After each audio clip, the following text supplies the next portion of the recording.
There we go. State wish to call the case. Yes, thank you, Your Honor. This is State versus Matthew Mayfield Johnson, Jr., 14C 42686. Defense counsel Gail Ryder is present with the defendant who is out of custody, Doug Hanson for the state. Your Honor, this is the time and date for a continuation of the motion to suppress that started last week on the 26th. It's my understanding that the defense had called a doctor to testify. That was just the brief testimony that was given at that time. There was cross-examination by the state. And then we are continuing the motion to suppress as well as deal with some other motions in regards to venue. The state is ready to proceed. We have 2 officers that are ready to testify. Ms. Ryder, anything further for the record before we begin? Nothing for the record, Your Honor. All right, thank you. Call your first witness, please. Thank you, Your Honor. The state calls Roger Smith.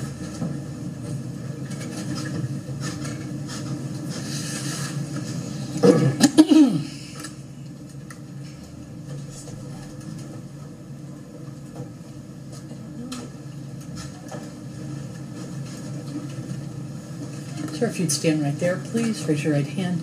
Under penalty of perjury, do you swear or affirm the information you're about to give in this court and cause shall be the truth? I do, Your Honor. Have a seat. Thank you. Once you're seated, state your entire name, spelling your entire name out for the record. Yes, ma'am. My name is Detective Rogers Smith. My first name is R-O-G-E-R-S. Last name is S-M-I-T-H. Counsel. Thank you, Your Honor. Mr. Smith, you indicated you're a detective for which agency? Salem Police Department. And can you tell us how long you have been employed by the Salem Police Department? It's been a little over 9.5 years. All right. Can you briefly describe some of your training experience in law enforcement training and what you're doing currently? Certainly. Started off my law enforcement career like everyone else does. I go to the police academy. There they have a whole gamut of training from everyday interactions with the public, DUIs, basic drug investigations, sex assault investigations, domestic violence, regular assaults and thefts, things of that nature. Post-academy, for 2 years I was a certified drug recognition expert, knowing the signs, symptoms, and physiology effects of drugs and alcohol, specifically drugs, on a person and how it impairs their body for drug-impaired driving investigations. I've had training on highway interdiction, mostly the idea of large amounts of drugs moving up and down the highway and how to talk to the driver and discover those in control or concealed spaces and traps within vehicles. Further training has been done through the El Paso Intelligence Center. They're a large group of intelligence gathering out of El Paso, Texas. The Desert Snow or Black Asphalt group, which again does like drug interdiction and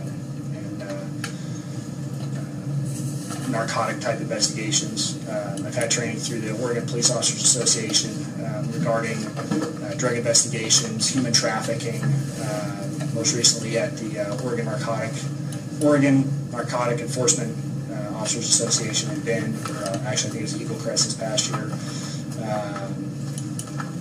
I think that's most of it. Okay.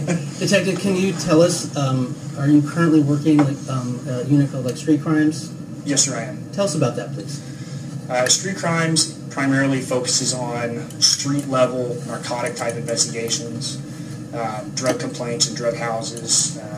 Those, like drug complaints or the drug houses, will come from the schools, come from regular neighbors and citizens. Anyone that sees something out of the ordinary, sees high traffic coming into in front of a house, will go out and do considered knock and talk. Basically knock on the door and see if the individual will allow us in to either find if there's any validity to the complaint or if it's kind of like a neighbor dispute. Past that, we also do, again, like the street-level narcotics, individuals selling small amounts of controlled substances, and a livability issue. We also focus on human trafficking investigations or prostitution investigations here in the local area, where we can go online to certain websites such as Backpage and make contact with females that are involved in prostitution, and then make dates with them and subsequently arrest them and those involved with those. Detective Smith, have you had an opportunity to do those types of investigations involving promoting prostitution during your career? Yes, sir, I have. And is it common then for you to set up some sort of a meeting, as you said, at a hotel or somewhere local with that potential prostitute? Absolutely. Did you end up having contact with who you became to know as Jessica Johnson in one of your investigations? Yes, sir, I did. And tell us how you first met Jessica Johnson online. On the evening of May 15th, I was looking at Backpage.com. Like as I said, it's a very common website that women involved in prostitution will use under the escort section. So is it somewhat like disguised as a legal type of a situation as an escort service, but you find in your investigations that it really becomes a prostitution situation? Yes, sir. Okay, go on, please. Looking through that escort section, found one ad that was posted on the evening of May 15th, I believe around 4:30 to 5 p.m. that night. And looking at the advertisement, I could see it was an Asian female, multiple different photographs and various poses and amounts of clothing, limited amounts of clothing. There was a phone number listed there, which using a program that we have to send text messages, began a series of text message conversation with this female in the attempt to elicit a response regarding sexual intercourse or prostitution. So it goes without saying, Detective, that you don't actually tell the person who you are and that you're an officer. No, actually, it's more often than not they will ask if we're a cop. Are you affiliated with law enforcement anyway? And it's actually very common for that to be on the ad itself. Saying that by contacting me, you're entering into a contract in which that you're not involved in law enforcement or the police of any kind, which is also an indicator that there's something not necessarily legal if it's just a simple massage. And so tell us then about the time and date and place how you set up this meeting with Jessica Johnson. What was she known as online? At that point, she was known as Kalina Yamamoto, and I did a little bit of research on her that evening. There's another website called TNA Board, which is a website for women involved in prostitution and then men that are their clients or Johns, where they can write reviews about one another. The women that are is their term, providers, the prostitutes themselves, can go on and look and see what reviews this person has had.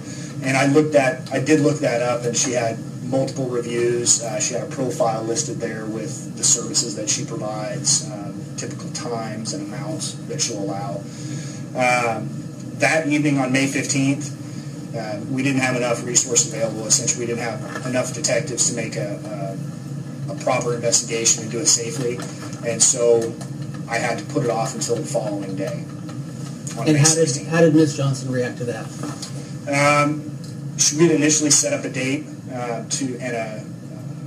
a date meaning we'd agreed upon a price, we agreed upon our services. And what were the services that she was providing to you? She told me full service. During these conversations via text or phone call, it's not going to be, will you have sex with me for $150? There will be certain code words or slang such as full service. Full service is a very common term meaning intercourse, full intercourse sex. And is this based on your training experience that you've come to know what these terms mean? Yes, sir. All right. And so what were some of the other terms that she had used? MSOG. What does that stand for? Multiple shots on goal. That essentially. What does that mean? It means that during, say, if we're going to be together for an hour, she will allow me to ejaculate more than one time within 1 hour. As long as I can do it within that 1 hour time frame, it will be covered under, $100. 1 hour, I can come as many times as I like. All right. Or as I'm physically able to, I guess. Okay. Any other terms? May I refer to my report? Absolutely. Do they also talk, and I know this is somewhat crass, but they talk about how many holes? Yes, they do. Ms. Johnson, her exact words, when I quote, $250 an hour, full service with Greek. The Greek is a very common slang term for anal sex. or $350 an hour, 3 holes MSOG. That means for the extra $100, making it $350 for the hour, I can do all 3 holes, meaning both anal, vaginal, and oral, and then I can basically ejaculate as many times as possible within that hour. All right. And so you, because of lack of resources or personnel, had to reschedule the time to meet with Ms. Johnson. Did you reschedule that for May 16th of 2014? Actually, I didn't reschedule it that night. I left it as, I'll give you a call when I get back into town. I get back into Salem. And then I didn't have contact with her again that night. However, excuse me, on the morning of May 16th, I noticed that she had reposted a new ad at about 7:40, 7:50 that morning, on the morning of the 16th. Seeing that, and it was still within the Salem section, having seen that, I realized she was more than likely still in town, and so I reached back out to her, essentially apologizing for kind of flaking out the day before, and then offering, maybe $50 extra if she would see me and kind of give me a second chance, and if she was willing to do that. And you said in the Salem area, is it common for these women to go from city to city and post at different times and different locations where they are and what they're willing to do? Yes, sir, it is. Even under the back page portion of the escort section, you will have at the very top of the page, it will say Bend, Eugene, Corvallis, Salem, Portland. I think there's some of the coast cities there, but you can essentially follow a girl from city to city. And even if